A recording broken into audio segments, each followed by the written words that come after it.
Right, okay.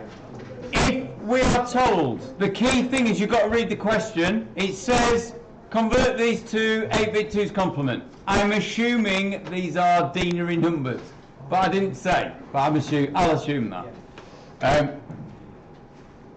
Two crucial bits, 8 bits, so all my answers have to be 8 bits, and the format is 2's complement. The other format we've got, remember, is sign and magnitude, but I've been told 2's complement. Okay, so when I start these, my first thought should be, is it positive or negative? The first one's positive. If it's positive, I'm writing a positive number. That's easy. It isn't really a 2's complement format that I need to worry about. I don't need to know what that means.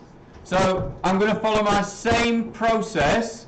I'm going to be a dumbass and I'm going to put my column headings because I don't want to make a mistake. So I've got 8 bits, so I'm going to put 8 bits in.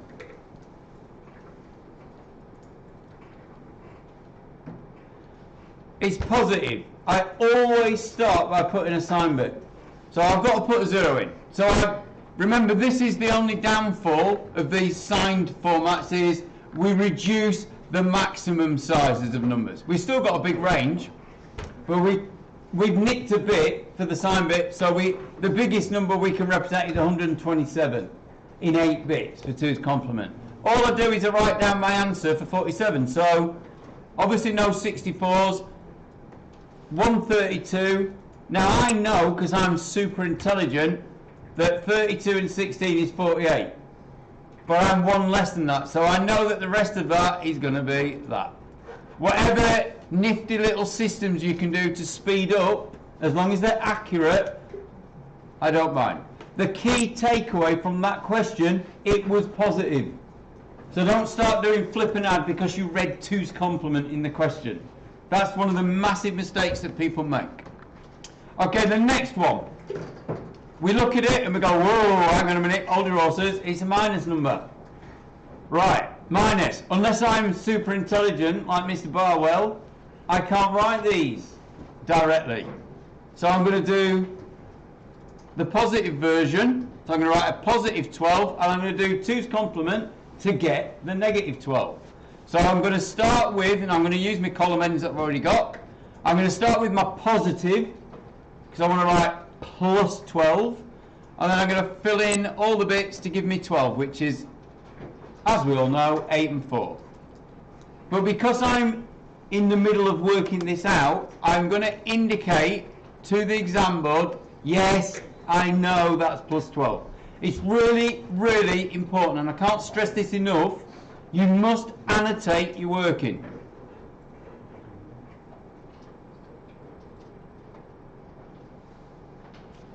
Right, so I've got plus 12. If I perform 2's complement, I effectively negate it. So all I've got to do is the flip and add. And remember, the quick way of doing that is to flip until you get to the very last one. So let's just work this through. So we're going to go flip, flip, flip, flip, flip, without saying Philip, which is what I'm trying to find. My brain's saying, say Philip. And I'll say, no, I'm not going to say Philip, I'm saying flip. And then I've gone and said Philip anyway. Right, I get to the last one, and I say, oh, okay, the last one is where I keep it as a 1. That's the bit where you're actually adding 1. Okay? And then the rest of the bits just stay. So now that is minus 12. What's beautiful about 2's complement, it is such a nice little process. And it's really trivial to do. You just got to remember it, that's all. Okay, the next one. And what I'm also going to do is I'm going to underline it. And that is the neatest underline I've ever done on this board. Right, so I'm going to underline it just so I've finished. Right, 14. I look at it, I go, hey, it's positive. Easy peasy. Just write down, sign bit of naught, and put 14 in. 14 is one of my favourite numbers because it represents hexadecimal E, which is my favourite hexadecimal letter. We're all allowed to be different. Okay, right, then the final one. and negative again. So again, I'm not going to like go stupid. I'm going to say I don't know how to do it. So I'm going to write down positive 3. So I'm going to write down positive, sign bit of naught, write down 3, which everybody knows what 3 looks like in binary. But I'm just telling the example, yes, I know that's not my answer, I'm working it out. And then I'm going to do 2's complement. So I'm going to go flip, flip, flip, flip, flip, flip, flip. Oh, that's... What have I done wrong? Yeah, I got in a flip. I got in a right in a 1 groove. I got it really in a groove. You know when you just start doing the same thing over and over again?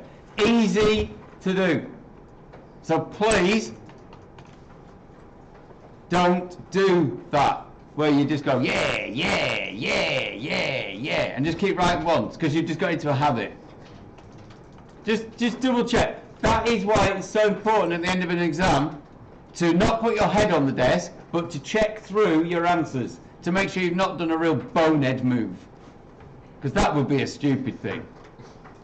Right, that is what I should have done. Then I get to the last one, leave it as a 1. That is -3. Right, this is key skill. It's so important that we understand the process of 2's complement, because you will get asked in floating point to write down negative numbers. So you have to be comfortable with that.